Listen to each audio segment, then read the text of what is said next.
Hi everyone, I'm Sammy, and today we're here to talk about stress, how our bodies respond to it, and why that matters. So what is stress exactly? Well, scientifically speaking, stress is the relationship between your body and a situation that you appraise as unmanageable or threatening. Whether you have a stress response, like a racing heart or sweaty palms, depends on your appraisal of the situation or stressor. In other words, we're not all stressed by the same things. Both your genes and life experiences impact how you perceive stressful events.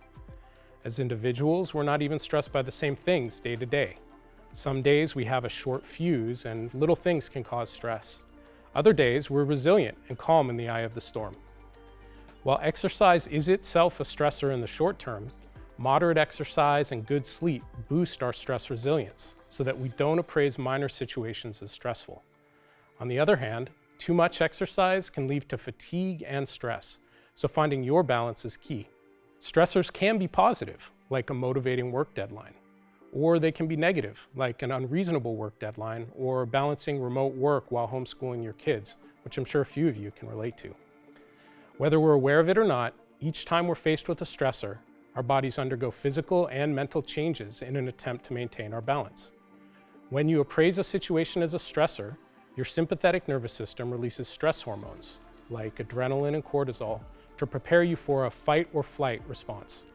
This process can cause all sorts of changes in your body, some of which can be measured with wearables via metrics like heart rate variability, or HRV, and electrodermal activity, or EDA, which is measured with a new sensor on Fitbit Sense. These metrics can help us identify when you might be stressed and not even realize it, and let us take action to manage that stress, preventing negative health impacts down the line. Fitbit's new stress management score utilizes some of these metrics to provide users with a daily calculation of their physical stress level based on 3 components. First, exertion balance, which gauges the impact of activity like exercise and steps.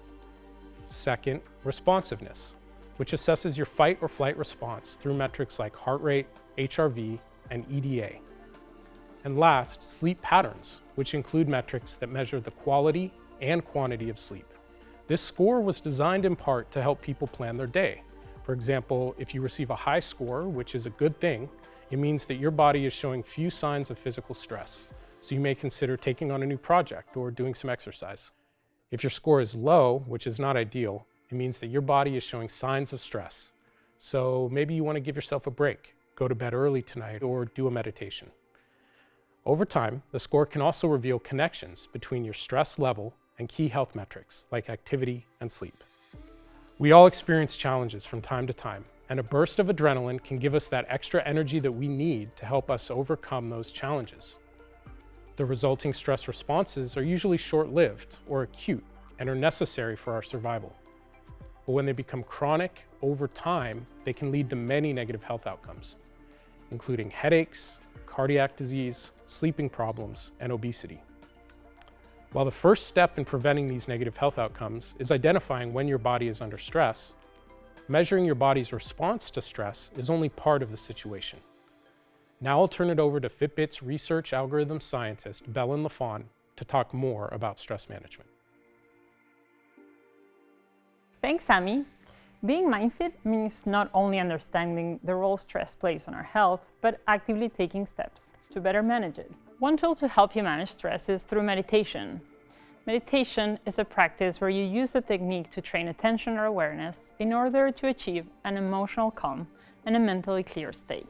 It has been shown to ease symptoms of anxiety and depression and may even reduce blood pressure. As with all skills, meditation is a learned habit that's most effective when practiced consistently. But how is your body responding to meditation? With the new EDA sensor on Fitbit Sense, we are able to measure EDA activity, which may indicate your body's response to stress. Let me tell you how the sensor works. Because sweat is really good at conducting electricity, the more sweat you have, the easier the electrical current will flow from one of the sense electrodes to the other, allowing us to measure your skin conductance, something also known as your EDA response. EDA response might sound very technical, but it's just a fancy way of saying sweat. When your sympathetic nervous system is activated, something also known as your fight or flight response, it can increase the sweat level in your palms. These sweat changes come in waves that are so small, you might not even feel them, but they can be tracked by the new EDA sensor in Fitbit Sense. Each of these sweat waves is what we call an EDA response. And as Sami mentioned before, the body responds in many different ways to stress, and an increased number of EDA responses is just one of them. This new sensor measures your EDA responses, which you can see on your Sense device through the EDA Scan app. The app also takes you through a series of meditations, either short and guided sessions directly on the device, or longer guided meditations up to 60 minutes through the Fitbit app. You should expect fewer EDA responses as you get calmer when you meditate. To start an EDA scan session, you simply place your palm on the face of the watch, breathe, and keep still. I'm going to do a quick meditation so you can see how it works.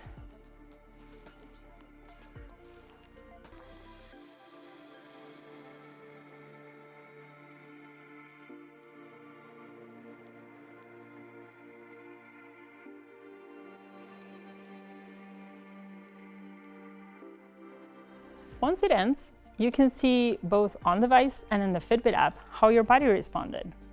You can use the sessions as a way to practice meditation anytime. And in the mobile app, you'll also be able to see a history of your sessions alongside the mental stress you've logged, so you can see how your body responds to different stressors over time. Can all this really make a difference in your health? Dr. Helen Weng, Assistant Professor of Psychiatry and Behavioral Sciences at the University of California, San Francisco, is here to take us through the benefits of meditation on your physical and emotional health. I'm Dr. Helen Weng, and I'm trained as a clinical psychologist and a neuroscientist, and I study meditation from a neuroscientific point of view. And I've also practiced meditation myself for about 15 years and have also taught clients in psychotherapy as well as students. My role at UCSF is an assistant professor in psychiatry, and I'm researching meditation from a neuroscientific perspective where we're actually using machine learning or artificial intelligence to read the brain signals of people when they're meditating. So we're really trying to open up the black box of meditation and learn to read the mind of people meditating. Meditation is exercises for your mind. So if you can think about it as like exercising for your body, what do you need? You need a consistent practice. So what we find is that these mental capacities can be cultivated and strengthened just like physical ones can. So some of the most common findings with meditation practice are that it helps to reduce stress, symptoms of anxiety and depression, and can also help with sleep issues and insomnia. So there are both emotional and physical benefits to meditation, and what people don't fully realize is that our emotions are embedded in our bodies. So our stress response is deeply tied to what's going on in our bodies. Stress activates our immune system, and if it's chronic stress, that can cause problems with the immune system. So people have found benefits in terms of recovering from cancer and also at the rate of how much you get a cold or how quickly you recover from a cold. For your own personal meditation practice, I first suggest finding something you really enjoy meditating with, something that does seem to make you feel more calm. And then I also suggest practicing with something that is less fun to practice with, and this is to build resilience. So one of the really transformative parts of meditation is that if you practice with something that's difficult, maybe a painful sensation in your body or your mind, a painful memory, and you learn a more non-judgmental, kind way to approach it, that will help us learn new ways of approaching really difficult things in our lives. Imagine if we could all be more open and non-judgmental in the most difficult times in our lives, how that can help us navigate in a more graceful way. Fitbit has some introductory exercises for self-compassion and also loving kindness towards yourself and others. And sometimes we want to push ourselves so hard that we use a judgmental tone of voice, right? Self-compassion, loving kindness can help counteract that, where you shift the tone in which you're talking to yourself and relating to yourself And by being gentle and firm at the same time, you can still work towards your goals in a more sustainable way. I encourage people to try all of them and see what resonates with you. See what gets you engaged and excited, and where you feel a more vital sense in your body. You can kind of sense that, right?